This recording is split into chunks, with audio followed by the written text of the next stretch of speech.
Two students walk into their first job out of college.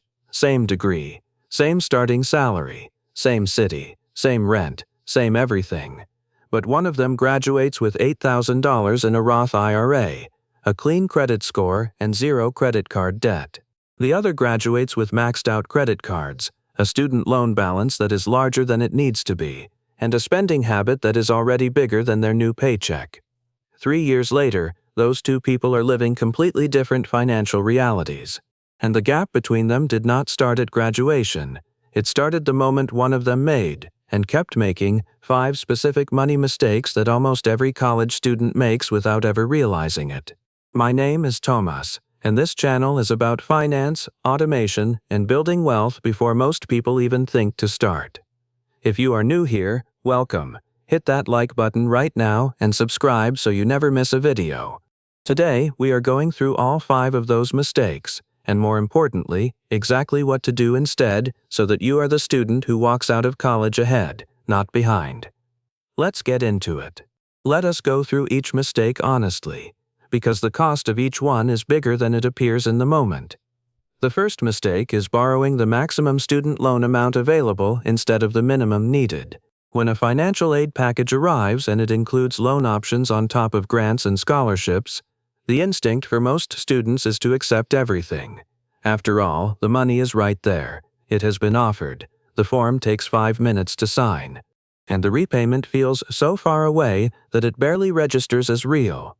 But here is what that decision actually costs.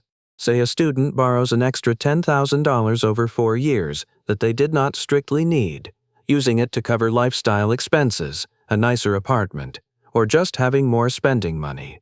At a 6% interest rate over a 10-year repayment period, that $10,000 costs them roughly $13,300 to repay. They paid $3,300 for the privilege of spending money in college that they could have avoided spending. And that is a conservative example. Many students borrow $20,000, $30,000, or $40,000 more than their actual education requires. The principle that fixes this is ruthlessly simple. Borrow only what covers tuition, required fees, and the most basic living expenses. Every dollar of loan money you turn down is a dollar you will never have to earn twice. Part-time work, campus jobs, used textbooks, cooking your own food. These inconveniences in college are worth far more in financial freedom after it than most students realize while they are living them. The second mistake is spending without any awareness of what is actually being spent. College is the first time most people manage their own money independently. And without any guidance, the default approach is almost always the same. Spend as needed, check the account balance occasionally, and feel vague stress when the number gets low. There is no plan. There is no structure. There is just money in, money out, and a recurring sense that it disappears faster than it should. The uncomfortable truth is that without tracking, most people dramatically underestimate how much they are spending, and on what. A daily coffee that feels like a small treat adds up to over $1,000 a year. Food delivery orders that feel like convenience add up to hundreds every month. Subscription services that run quietly in the background on a card that was connected once and forgotten. None of these feel significant in isolation. Together, they consume the margin that could have been building something. Tracking spending does not require a sophisticated app or a complicated system. It requires one honest look at your bank and card statements at the end of each week. Categorize what you spent. Total it up. Compare it to what came in. That 10-minute weekly exercise is more financially transformative for most college students than any investment strategy, because it reveals the actual numbers, and once the numbers are visible, the decisions change. The third mistake is misunderstanding what credit cards are actually for. The credit card offers start arriving the moment a student steps on campus. Low introductory rates, rewards points, cash back on dining. The marketing is designed to feel like a benefit rather than a financial product that the issuer expects to profit from. And for students who have never carried a credit card balance or paid interest charges, the mechanics of how quickly things can go wrong are entirely abstract. The trap is not the credit card itself. The trap is using it as a spending expansion tool rather than a spending management tool. When a credit card is used to buy things you already have the money for, and the balance is paid in full before the due date every single month, the card is completely free to use, builds your credit history, and may even earn small rewards. When it is used to buy things you do not have the money for, with the intention of figuring it out later, the average credit card interest rate, which in the United States currently sits above 20%, turns every unpaid balance into an accelerating drain. The rule is one sentence long: never carry a balance. If you cannot pay the full statement balance this month, you cannot afford what you bought last month. The fourth mistake is waiting to invest until after graduation, when income is higher and life is more settled. This is the mistake that costs the most over time, not because the dollars involved in college investing are large, but because of what those dollars become with 30 to 40 years of compounding behind them. The mathematics of compound growth are front-loaded in a way that makes early investment almost absurdly powerful in retrospect. A 20-year-old who puts just $75 a month into a Roth IRA invested in a broad index fund and earns an average of 7% annually will have approximately $340,000 by age 65.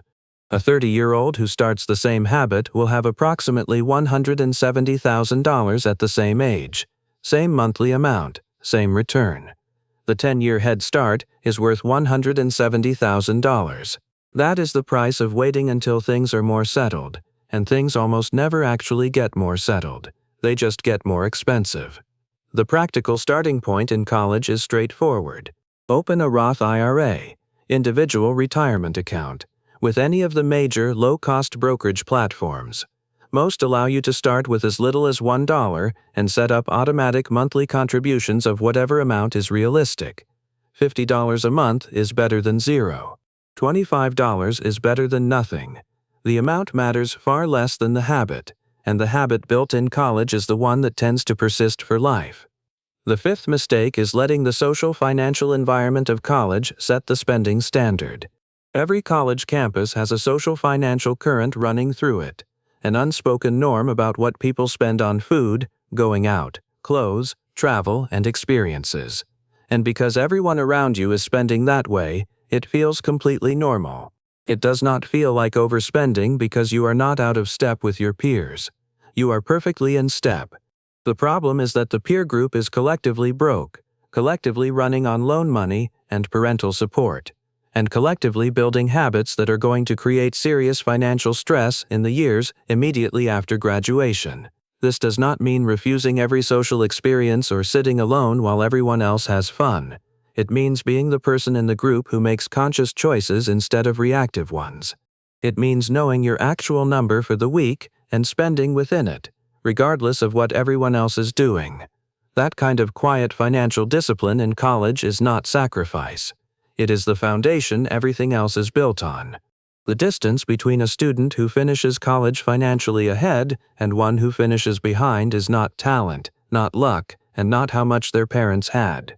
It is 5 decisions made repeatedly over 4 years, and every single one of those decisions is available to you right now. So there are the 5 money mistakes keeping college students broke. Borrowing more in student loans than the education actually requires. Spending without any tracking or awareness of where the money goes. Using credit cards as income extensions instead of paying tools. Waiting until after graduation to start investing, when the most powerful compounding years are already slipping by, and defaulting to the social spending norms of a peer group that is collectively building the wrong financial habits. 5 mistakes, 5 fixes. None of them require a large income, a finance degree, or a complicated strategy. They require a little awareness, a little structure, and the decision to do things slightly differently than the crowd around you. The 2 students from the beginning of this video made the same choices available to every college student. One of them used those choices better. That student can be you. If this video gave you something useful today, please hit that like button. It truly helps this channel grow. And if you are not subscribed yet, click that button right now so you never miss what is coming next. See you in the next one.